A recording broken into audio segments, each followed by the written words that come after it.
Hello, everyone, and welcome to episode 61 of the Inventive Marketing Club. We're here every week to help you build a better marketing strategy. Today, we'll be answering some questions that we've received and some of the ones that we had clients talk to us about during consulting sessions. And we're just going to go through a few of those and see if we can come up with some useful answers for you. We are also joined by our guest, Catherine Every. Hello, Catherine. How are you doing? Hello, nice to see you. It's always good to have you with us. So Kath, we're going to be focusing our questions that we pick on copy related ones since we've got you here. So hopefully there's nothing too challenging, but maybe we'll see what we can pull out the bag. For those of you who don't know you, do you want to just say a quick hello, tell them who you are? Yeah, so I'm Catherine Every. I'm a B2B copywriter. I run Pippin Copywriting Limited. I work with businesses of all shapes and sizes, from big multinationals to one-person consultancies. And I celebrated 10 years in business on the 1st of June. So, yeah. Well done. How does that make you feel, 10 years in business? Do you think I've made it, or I think 10 years? Where did that go? It's both of those things. It's literally, how on earth did that happen? I remember distinctly celebrating 5 years, and the last 5 years have gone so ridiculously quickly. And then you kind of look back at how far you've come and you think, okay, I'm getting impressed with that. Yeah. And then you kind of think maybe I feel more secure and more relaxed about being self-employed and stress less about things, and you just don't. No, I know what you mean. Every year when I create my cash flow, and I put in all the bits of information I know about it, and then you just look at a wall just falling off, and it's always the worst thing. You do it at the beginning of the year, you don't know what you're going to get. You have no idea. And it's only until like halfway through you can start planning in work, and it becomes longer and longer out. Yeah. So I know what you mean. Yeah, it always comes in. It's always fine, but there's always that momentary fear of, well, where's next month's going to come from? Yes, but I'd much rather, I don't know about you, I'd much rather have it this way, because despite some of that uncertainty, you are much more in control. Definitely. Yeah, and you work with lots of clients rather than one employer. So you've got that. There is that security, in my opinion. And I think in some ways it's more secure. Yeah. Okay, should we dive in with a question? I'm not sure what order I'm going to pick these from. Let me pick one, and then maybe we'll go around. Claire can pick one, then Catherine can pick one. Let's start with, okay, this is a good one. So are blog writers and content writers the same? And it's, I think a lot of it is like, well, I just want someone to write words and put them on the internet and do the socials and do this for me and do that and maybe proofread. And but actually, I think there are distinct differences between them. But let's go to the professional first. What would you say, Catherine? So I would say that blog writers and content writers are, broadly speaking, the same. Blog writers, content writers, copywriters, also broadly speaking, the same, in that they are whatever. So the distinction that is sometimes drawn, let's start again. The short answer is, broadly speaking, in my opinion, yes, copywriters and content writers and blog writers are all the same thing. What's different is the output that you're putting together. So copy is the words that you might put on a website page, or you might put in a leaflet or in a sales letter, where those words are specifically designed to actively sell something. And the goal of it at the end is for somebody to buy something or to sign up for something or to do something. When it comes to blogs or white papers or ebooks, that's much more of a soft sell. So what you're trying to do is kind of build that credibility and that authority and that sense of trust. So it is still a sell, in the sense that you are ultimately trying to persuade people that you are the person that they need to come to solve their problem, but it's a much softer sell, and it's less direct. So you'll use different skill sets to create those words, but ultimately you need, if you're going to work with a copywriter or a blog writer or a content writer, that person needs to understand that those words are there to do a job, not just to kind of decorate the page or, fill up a space that you need filled with words. That makes sense. So it's like, effectively the job is very similar, but the purpose is different. Yeah. And that's what's important to get across. Do you feel there are, or are there some people who are good at all of them? Some people are very much focused on one area? I think it's what's interesting is, if you talk to US copywriters, content writers, blog writers, they tend to see a difference between copywriting and content writing. And broadly speaking, they say that copywriting is a more valuable skill because it is much more of a hard selling job. Whereas in the UK, I think we're very much more generalist at the moment, and copywriters will write anything and everything. They'll kind of focus on all the sorts of things. There are people that specialize in this country specifically on email marketing or on content writing or copywriting, or conversion copywriting is the kind of the ultimate in writing landing pages that are there to start you at the top from I'm kind of interested in this to finishing at the bottom, like I need this thing right now. I want it now. Yeah, I guess maybe they've fallen into that niche because, or not fall into it, but moved into it because there's business there. That's something they can excel at and become good at and become known for. Yeah.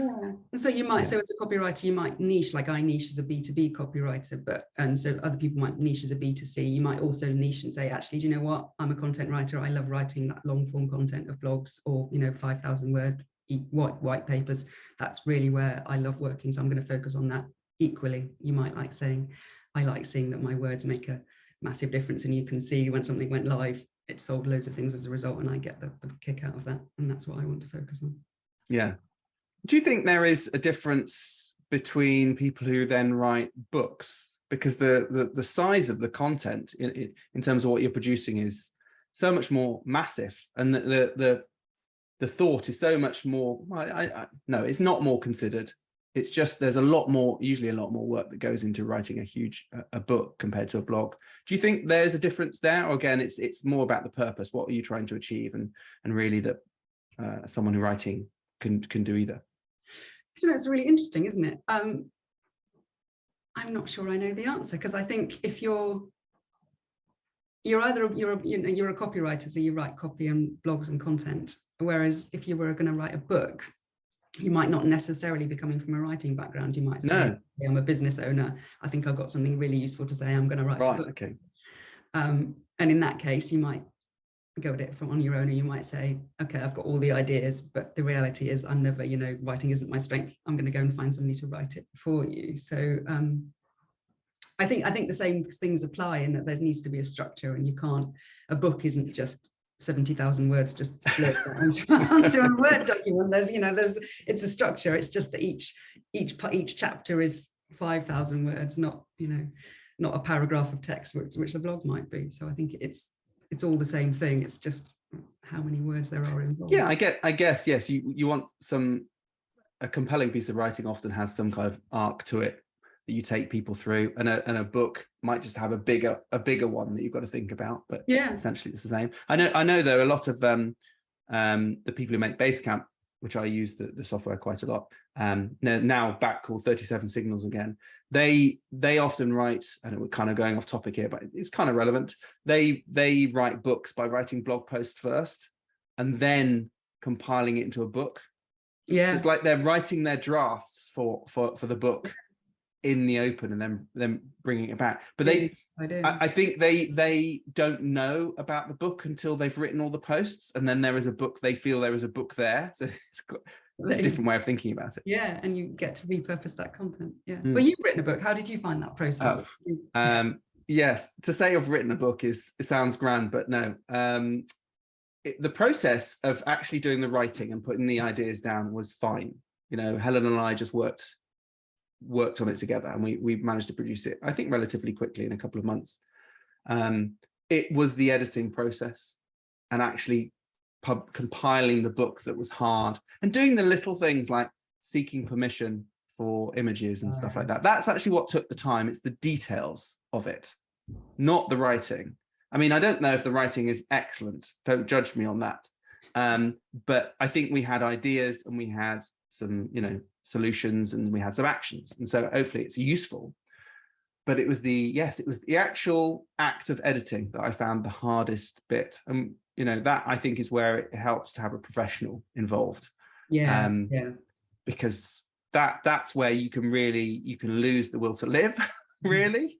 And I think it's nice to have someone who actually fully enjoys process and enjoys working with words, enjoys the detail of it, you know, getting things right. And I think that's valuable. Yeah, so I think that's an important distinction to draw. There's a definite difference between a copywriter and a proofreader or an editor, that they are very, very different skill sets. And copywriters will proof their work and they will send it out to you, and you know, they will have checked it, but they're not, you know, they're not necessarily the absolute experts on that proofing and editing. And if you're absolutely perfect, then you do need to enlist the services of a proofreader or an editor, especially on books.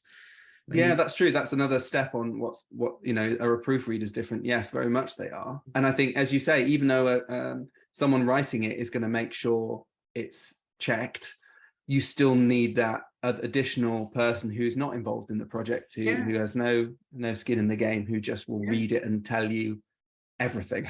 Any inconsistencies. That's it, isn't it? And it's just a fresh pair of eyes, isn't it? Because you read something and you read it again and again and again, and it looks fine, and then you look at it 3 weeks later and you realize you missed out a word in the sentence that you didn't spot that first time round.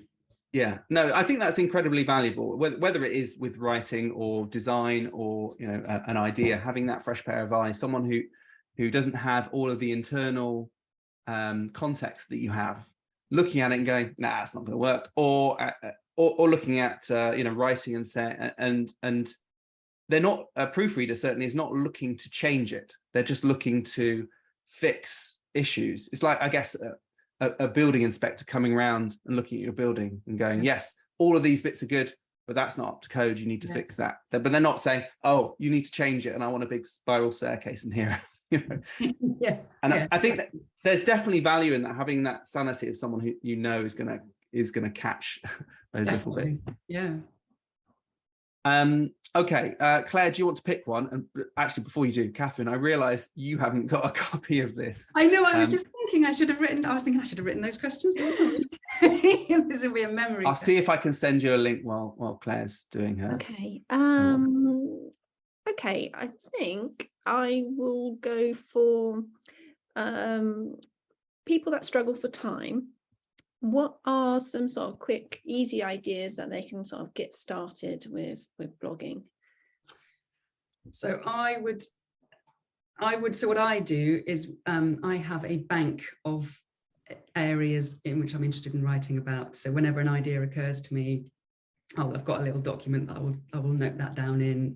I also dedicate time periodically to going in and refreshing that list and having a good old brainstorm, so that when you think I've got half an hour to write a blog, you can just go in and grab a title from that list and start writing, rather than spending half an hour thinking, now, what could I write about? I know there was something that I was thinking about last week. So for me, that's often the biggest hurdle, is what is it that I'm going to write about? So separate those two things out. Here's the things I'm going to write about, and then do the writing as a separate activity. Would be my best guess for that, would be my best answer for that. And do you maintain something like that for your clients?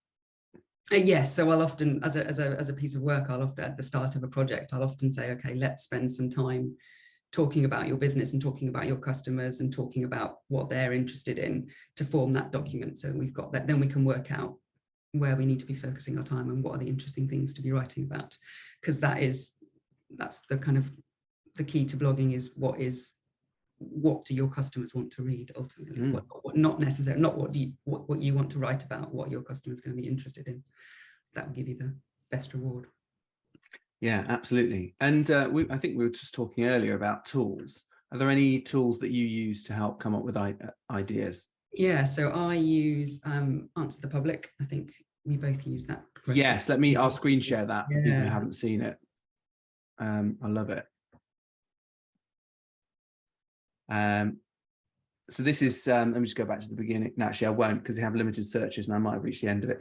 But this is a website where you can type in a keyword or maybe just a few words, and then it searches its database, and that database has come from Google, so it's questions people are asked in Google, and it comes up with lots of ideas. Now, that's a bit small, so maybe I'll just make that a bit bigger. So I put in chocolate as my search keyword. Do love a bit of chocolate. And you got questions in here that can chocolate go off? Can chocolate go bad? Can it cause headaches? When was chocolate invented? what chocolate is vegan. I mean, there's so many different questions it gives you that people have actually asked on Google. It's very useful, isn't it, in coming up with ideas that people want to know about. Yeah. And often you'll find if customers ask you questions, or you've written an email to a customer at some point where you've answered a question, often that can be a blog post in and of itself. Just take out the kind of the identifying information, and you've often got a blog post because you've answered it when you've answered an email to a customer. Yeah, that's a good idea. And I'm not good enough about keeping those. Sometimes I'll write a nice little post back saying, yes, this is how you do it.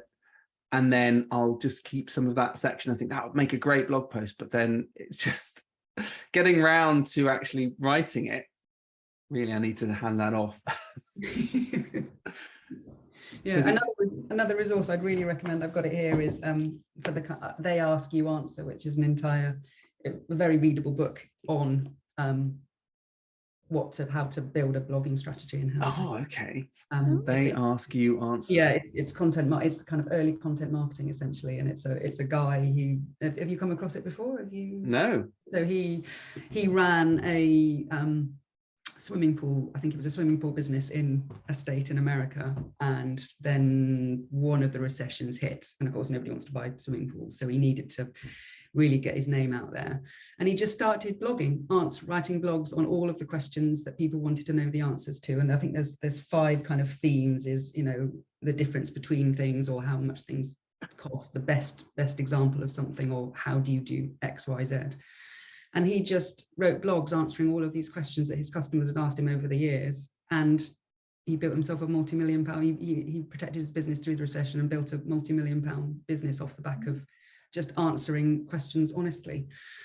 And it's just, yeah, it's a really, really good read, and absolutely kind of gets you on board with the idea of blogging regularly and writing articles. You mentioned blogging regularly there. I think the act of blogging and putting content out there regularly can help then unlock more ideas. Because often we get stuck in this cycle, don't we? Of, I don't know what to say. I don't know what to put out there. Yeah. And actually, it's better just to put something out, because then it's almost like a release. You put that out, okay, well, and then more ideas will come out. Yeah, and I think it's and also, you'll get better. It's very easy to overestimate what you think other people know about your subject. So you might think, right, a blog, it's going to have to be an intense piece of work, and it's going to have to be several thousand words long, say, and it just freaks you out, and you think, I haven't possibly got the time for that. Whereas actually just breaking that down into 300 words here, 200 words there is a much easier way to approach it, and it's probably better for your customers as well, because they don't need to know everything that you know about a particular subject. No. They need to kind of know the headlines and know that you know what you're talking about. So if you're blogging regularly, you can approach much smaller topics and much more specific topics, rather than thinking, I've got to answer the question, what is copywriting, in my next blog post? And then you think, oh, I've said everything I need to say. I don't need to, what am I going to blog about next week? That's it. Yeah. I've blogged. That's it. I'm done. And that's not. It is. What do you think relatedly about the frequency of blogging? And I'll give you some context. I read Seth Godin's blog. I read it through a feed reader, so I don't go to his website directly, but I read a feed reader, and I think he blogs daily. Yeah. And in some ways, I love most of what he writes. Most of it's really good ideas, or it's just little observations. The problem is I'm almost so overwhelmed that it's daily that I think, oh, they just pile up. They're too good, and there's too many of them that I see them as too valuable, and I don't just want to quickly read them, and they pile up. I don't know if that's a problem that I've got, or it may be a problem with frequency. But what do you think on how often people should blog? Because he writes so beautifully, doesn't he? And everything seems incredibly insightful, even if it's only a sentence long. And you think, oh yes, gosh, this is really important. You're absolutely right.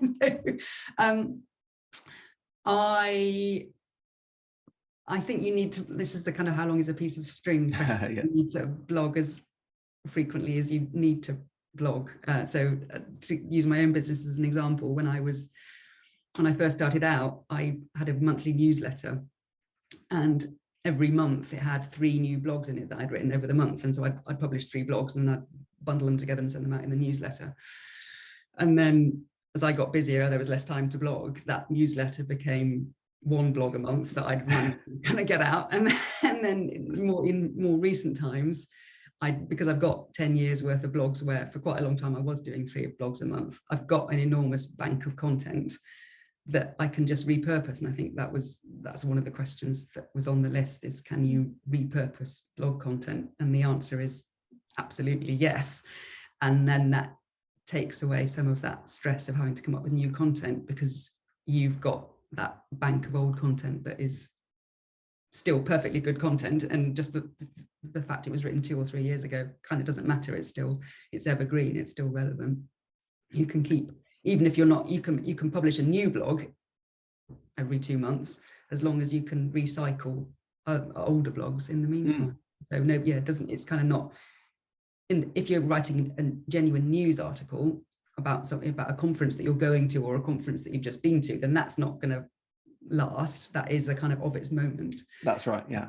For most of our businesses, I would guess that most of what we say is as relevant now as it was 2 or 3 years ago, or you can just revisit it quickly and update it if you need to, but it's broadly speaking still there. That's a good point, actually, and thank you for bringing in another question. I did email them to you, so if you want to check. I don't know if there's any extras there. That is a good point, actually, with reusing old blogs, because we don't blog. I don't blog as much as I used to. We do a lot of these, so these are effectively become blogs, but in terms of actual written content, they're much thinner. But you're right, the sort of wealth of blog content that we have, some of which you've written. In fact, certainly there's a number of yours that you've written on there, Catherine, feature as part of that. But I guess it depends what the purpose of the blog is. So with Seth, his mission was to blog daily, and he's doing that for him more than anything else. He's doing it so that he gets used to writing regularly, because that is what he does a lot of, is writing. That's how he gets his thoughts sort of settled. He writes, and not every one of his blogs is perfect, but his aim is to build a habit for writing daily, and that's what he does, and that's what he has been doing for so long. Whether, it's up to me whether I find it so precious that they back up. That's my problem, but him is fulfilling that job. However, maybe for certainly your business and our business, we aren't necessarily expecting, I think for these webinars we are, but I'm not expecting people to follow our blog all the time. Really, it's used as a lead generator for people to sort of come closer into your world, get to know you a little bit, get to understand your expertise, see if you fit, see if they like you, and then ultimately they start working with you. And then they can hand that all over to you. And so in that way, really, you could almost have a blog that is recycling itself on a regular basis, maybe every 2 years or so, because realistically, people have come on board and then they're not necessarily reading your blog anymore. It's done its job. Yeah, I mean, I think the key is think quality, not quantity. Yeah. And you'd be better off publishing 1 decent blog a month rather than 3 ones that you didn't really think about and you're not particularly pleased with.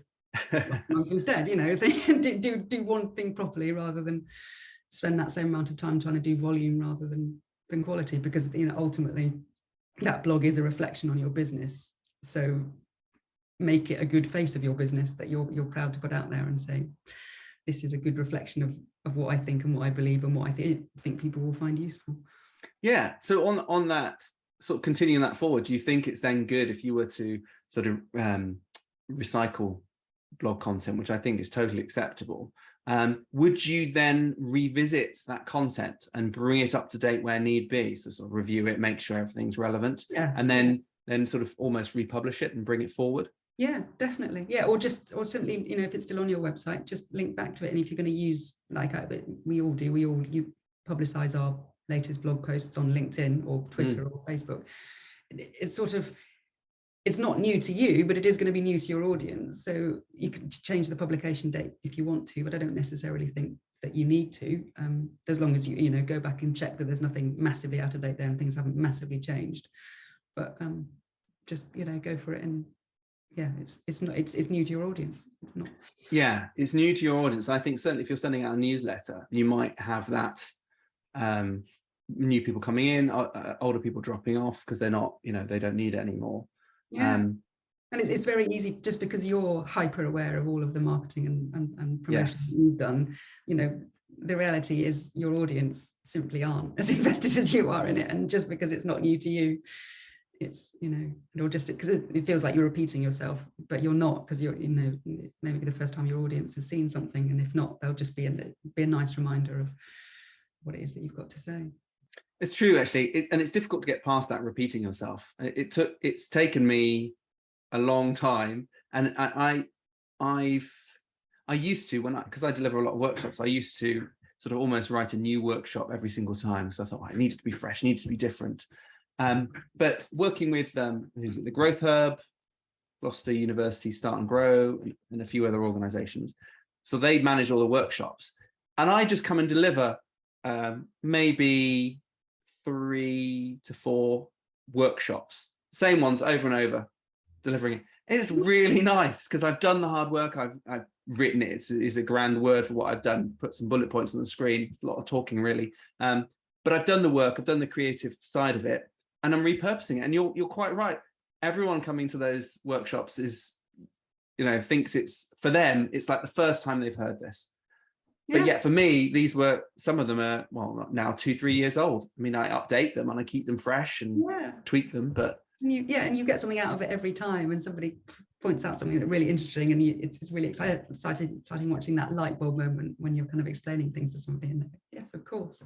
And so, even though you are delivering the same content over and over, it's still refreshing to kind of see different people's different reactions to it. Yeah, and it really took me until I started doing it like that to realize that there's still huge amounts of value in it, and it's better because what you can do is you can refine that content so it's much better. So you can start with something that's good, but you can make it better every time you run it. You're improving it, you're reviewing it. It's good. I know it's different to writing, but it's the same, a similar sort of process. If you're reviewing a blog post, there's no reason why you can't just tweak it or say, actually, I've got a more modern example I can bring into that now. Or what's interesting is going back to the older stuff that you've written and realizing how much your own style has changed, or you think, I wouldn't say like that now, and I'd rephrase that, or I could make that point better and I can make that clearer, and that's an interesting exercise in itself. It is, actually. We did that with Communion. I say recently, it was probably a couple of years back now, maybe even before the pandemic. And we did a webinar about it, so we'll see if we can get that linked. But it's basically going through that process of reviewing your previous blog content and saying, what's good, what's working, what's not, style, what doesn't fit our style anymore, what isn't useful. It's actually quite a nice process, wasn't it, going through that? Yeah, and it's useful to do that review of what are people genuinely interested in. I should write about that more. And there's another easy kind of subject, is look at your analytics and see what people are getting engaged with, and then expand on those subject areas. So yes, do more on that. Yeah, absolutely. Claire, do you want to pick another question for us?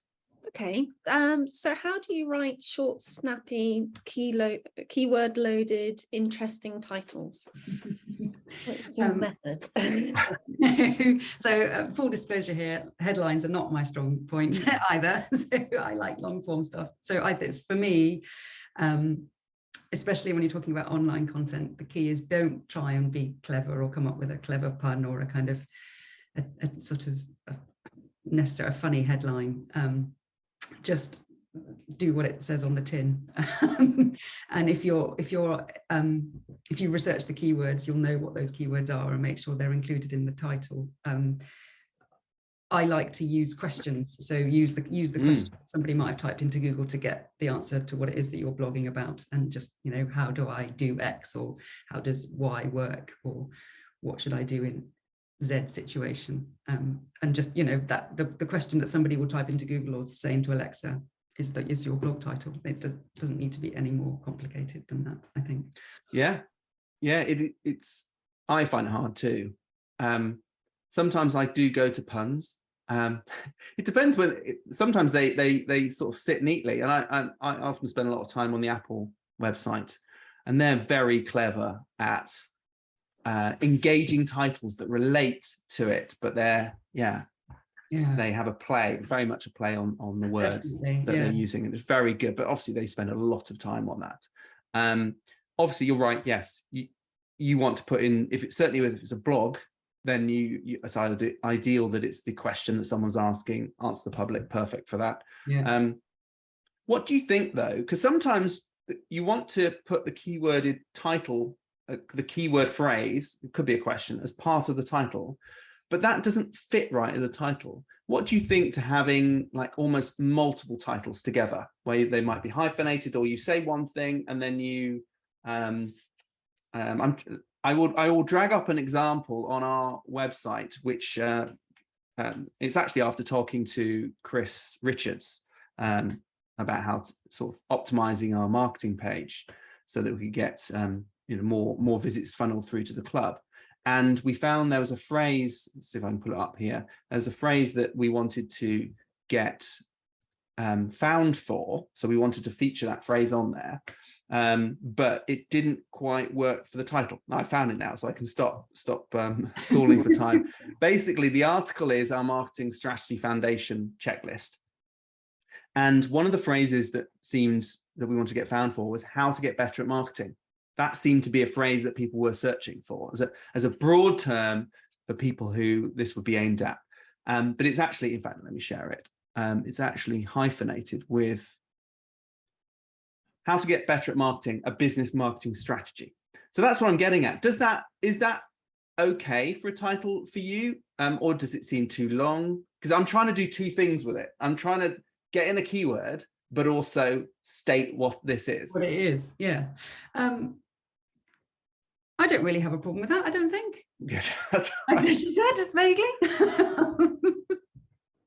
Because I do see it a lot with a lot of other blogs. HubSpot do it amazingly. Actually, they have they have a headline and then a subheading that kind of says. Yeah, I guess that's kind of what it is. It's a subheading within the heading. Yeah, so it's how to get better at marketing, your 4-step template to success or something. That business marketing. That's exactly. That's how they do it. So that's no different to that, is it really? And that's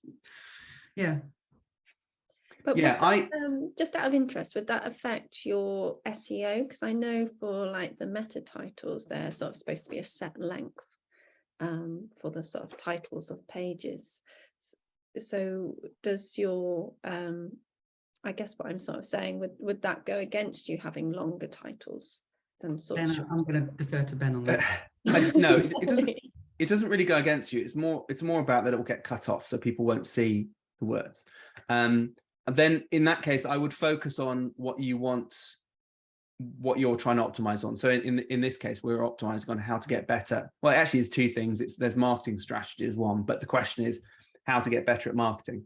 So that's what we'd want to focus on. In fact, I haven't changed that in the title. I notice I'm just looking up there now, and that's something we should do. That's going to go on my checklist. But yes, I would focus on the keyword phrase and make sure that's dominant in your title. So more than anything else. Is that that title there? Is that the original title of your blog was a business marketing strategy, and then you were trying to sort of retrofit? No, actually, I think the original is up in the title there, and it says, it's very small to read, so I'll read it out: marketing strategy foundation level. Okay, that's it. Yeah, which is, it says what it is. Very boring. It's not very exciting. So actually, if you're thinking about this from a search perspective, what's going to come up in search is marketing strategy foundation level as the title. That's not very exciting. And then I can't remember what the description is, but it's going to be something like my foundation, this little section down the bottom where it's just the first intro bit of first intro paragraph. Whereas really, I would want this as the title, or a variation of this that fits within 50 to 60 characters. Yeah.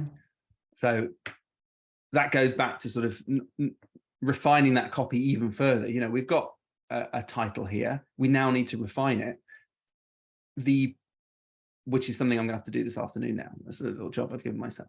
A technique I use for this, and I do find it hard because I'm not a copywriter at all, but I have to write a lot of adverts or titles like this. And the only way I found of doing it is writing what you want and then editing it and revising it, and to reduce the size of it, but still keep the meaning. Yeah. And I don't find that easy to do. Sometimes they come easily, but not often. And I think the only way to do it is to write what you want first, what you want to say, and not worry about the length of it, and then reduce it down. Yeah. And I think too many people, myself included, worry too much about writing it perfectly to begin with. And so you're editing as you go in your head before it even gets out onto the page. Whereas it's better just to, and I guess this goes for any writing that you're doing, just get it out there, get the idea, the thought out. Yeah. And don't absolutely. think about the words necessarily. Yeah, I was going to say exactly the same thing. Almost kind of publish it with that first title and then revisit it and keep refining it. And what you'll put your title together on one day and you think, okay, I can't do it any better than that. And then 2 days later you'll go back to it and you go, oh, good grief, there's an obvious cut I can make there, there's an obvious change I can make there to make that stronger. And because you're not printing 10,000 versions of this blog, it's going online. It is, you can change it in an instant, and you can change it as many times as you want, and look and see the difference it makes in the traffic. Yeah, absolutely. And I still find it hard, but I've definitely come to terms with, if I want to write something, just get it out of my head first. Yeah, done is better than perfect, is that, I think. Yes. Yeah. That's a very good phrase. Yeah, it's not doing anything if it's stuck in your drafts folder, whereas at least if it's online, it's doing something. But if I had it in my draft folder, I'll be happy. It's getting out of my head that's the problem. It really is. I have lots of ideas, and some of them are good, and they aren't. But you've got to get it out there. Have you tried dictating? Have you tried just saying, and then going back and using that as getting that transcribed and going back and editing that? It's a very good idea, and I have thought about it, and I think I've set up my machine at the moment. I'm just going to check. So I've set it up that if I double tap the FN key on my Mac, comes up with a dictation thing, and it will just dictate in real time and start chucking them up. Yeah, it's all set up, ready to go. I have to get over the hang up of talking to no one, though. Like, this is fine. I feel like I can just talk because we're in a group conversation. Yeah. But talking to my computer and just having a thought out loud, no. Well, yeah. And I need to get over that. There's a block there, and I don't know. Can you do it while you're driving in the car? Because I like natter away to myself as I'm sort of processing my day. Could you set it up then? Because you're doing something and your mind's sort of just slightly drifting. Yeah, you could use voice notes or something like that. What I would be, if I was doing proper dictation when I'm actually watching it type on screen, I'd be worried that it wouldn't capture everything. And then you've kind of lost the thoughts you would need to capture in audio first. I know that our good friend Alex Kopok, he, as for a lot of the content that he produces internally or for clients, it's not, in fact, he may use it for you as well. In fact, didn't he do that recently for a recent article? He just dictated. He felt bad for doing it. But it was a great idea. I mean, so often when I'm working with clients and they want blogs written, I'll interview them, and it's not even so much of an interview. You just kind of say, well, tell me about X. And then they tell you about X, and it's fascinating and it's really interesting. And essentially your job is just taking those words and just formatting them correctly and making sure it's all structured properly. And they've got the ideas, and they've got the knowledge, and they know exactly, they've got their own unique take on it. What they don't have is that confidence to turn it from something they've just voiced into a blog that's going to go onto their website. And so it's that marriage of skills, and then that absolutely gets over the problem of talking into the void. Is you're not talking into the void, you're talking to somebody who's genuinely interested in what it is that you've got to say. Actually, so even if you start it with a question and you're listening, you've got the context as he's going through it, plus you've got a recording later.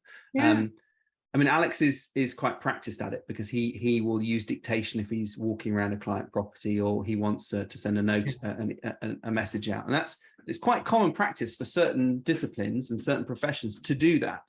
I know. Certainly. I need to try it. Yeah, I've never done it myself. So what I do is I will do a brainstorm and just scroll things down either on paper or on straight into Word and give myself a structure to work to, and then go back and kind of cover the headline points and then go back and fill in the gaps. That's my approach to. Yeah, that's how I would do it. And that's not for writing. I don't really write much. It's more about presentations. But I might give that a go, that dictating a go. I do know there was I listened to a podcast with a guy called John Siracusa, and he, for a time, used to write reviews of new Mac OS operating systems that come out. And these reviews were book size. They were huge. And he did a lot of it because he had RSI. He did a lot of it with dictation. So he would just be writing the book with dictation and just write his thoughts out. So actually what he ended up with in his writing was very informal, very friendly. And actually it was some of the nicest writing and easiest writing to read, because it just flowed. It wasn't complex. And I think sometimes if you're writing, you will write in a different way to the way someone's going to read it. Yeah. And it's clumsy and awkward. Yeah, because your brain's kind of working overtime. Whereas if you're just talking, you're just focusing on getting your point across, and it's so much easier than if you overthink it when you're going, okay, right, I'm starting to write now. Here I go. Yeah. Obviously, a professional like you know how to write, so it's easy to read, but a lot of people don't. And you might think, well, I've got a good point there, but actually when people read it, they're like, I don't have all of the context you have. It's too awkward. You're using long, complicated words. I might give that a go, actually. It's a good idea. I'll make it one of my things that I have to try and do, and I'll report back. That would bring, well, we're sort of on the subject of kind of time-saving tips. My top tip for time-saving is to plan out your content before you start writing. So you know what you're working to, rather than just going free. So give us an idea of what a plan might be. So you might say, okay, I want to write about features and benefits in copywriting. And so you will work out, so I'll need to cover X, Y, and Z, and then go away and write covering X, Y, and Z on features and benefits in copywriting. Don't start writing in full right from that first moment that you sit down at the keyboard. Spend half an hour working out what it is that you want to say and the order you need to say it in. And then that will make that time you put in at the beginning will save you time the actual words on the page. Yes, and you can probably use the benefit of time in between that as well, because then you can let your brain do the hard work. So if you were to write your very basic outline to begin with, and then let your brain fill in the gaps, by the time you come to write it, you're hopefully bursting with information and content that you're going to put in there. Relatedly, from an SEO perspective, I ask people when they're writing content to write the snippet, a Google snippet. So what the actual search result that people would see, write the title, write the description, because you're fixed in the amount of characters you can use. So you can't write too much. You want to sell the idea of clicking on the page. It's got to be interesting. It's got to capture attention. It's got to be interesting. And maybe the description is going to mention a few key things that you're going to talk about. And so you've kind of written the sales piece initially, and you've hopefully done the hard work, or some of the hard work, and then, like you say, well, like we said, leave that for a little bit, and then go and write the copy, or go on to the next stage of then outlining it, then leave it, and then fill in the blanks, because there is nothing worse than sitting down at a blank document and going, I need to write. It's not going to happen for most people. You were there staring at it, and whereas if you break it down into several different tasks that you do on several different days, the whole thing feels a lot more, it's like prepping for a dinner party. If you can do the pudding the day before, and you've got that sorted. I don't know, I'm quite reckless when it comes to prepping for a dinner party, as long as I've got the ingredients, and as long as I don't start drinking before I cook. If I drink any wine or beer before I cook, it takes a long time to cook. It's enjoyable and it's quite fun. For you anyway. But we're eating at 11 o'clock. Yeah, we got enough crisps to last us through. Yeah, more olives. Yeah, I'm just putting the slow cooked lamb in the oven, everybody. I've definitely had that, yes. Lou has often said, right, just don't start drinking. And it's not like I'm a heavy drinker either. It's like and that's probably why. Don't start drinking until it's all in the oven, or it's all plainly cooked. Good advice. I think we're coming up to the hour. I think we've had some good tips there. We're just starting to veer off into cooking, which is another topic it'd be lovely to cover. Unfortunately, it doesn't come into marketing. Thanks, Catherine. I think it was really good to go through some of those. We will make sure they are all of those are linked on there, and some of the things we've talked about.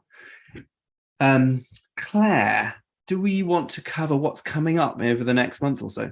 So for August, we're taking a mini break. So we'll be back on the 9th of September with Chris Richards, and we'll be doing phase 2 of our SEO audit, because we've been very good and we've done all of our tasks. So we're Not everything. well, most of them.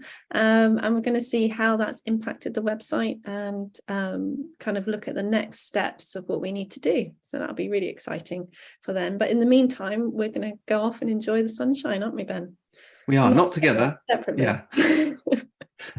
But yes, we'll definitely enjoy it. And I think Claire has posted on Basecamp a few other webinars we've done this year to tide you through. But yeah, looking forward to the break, and we've got hopefully some interesting things we're going to be doing later on in the year as well. Catherine, just before we go, where can people find you online if they're interested in getting in touch with you? So my website is hellopippin.co.uk, and I'm on LinkedIn, Catherine Avery. Lovely. Well, we're here every Friday from 10 a.m. We cover everything from marketing, strategy, social, SEO, video, and when Catherine's on, a little bit of copywriting. If you've got something exciting to share, do send it to support@ratherinventive.com, and we'll see if we can feature it in what we're doing. And if you want to invite anyone onto the call, or you want to share the videos with them, feel free to do so. Just let us know so we know who's involved. And don't forget, you can catch up with all the previous webinars on Basecamp, and we're starting now to migrate people over to our website, so you can find all the content there. Thank you very much, Catherine. Thank you, Claire. Have a lovely weekend, everyone. Thanks for watching, and we'll see you all in September. Bye for now.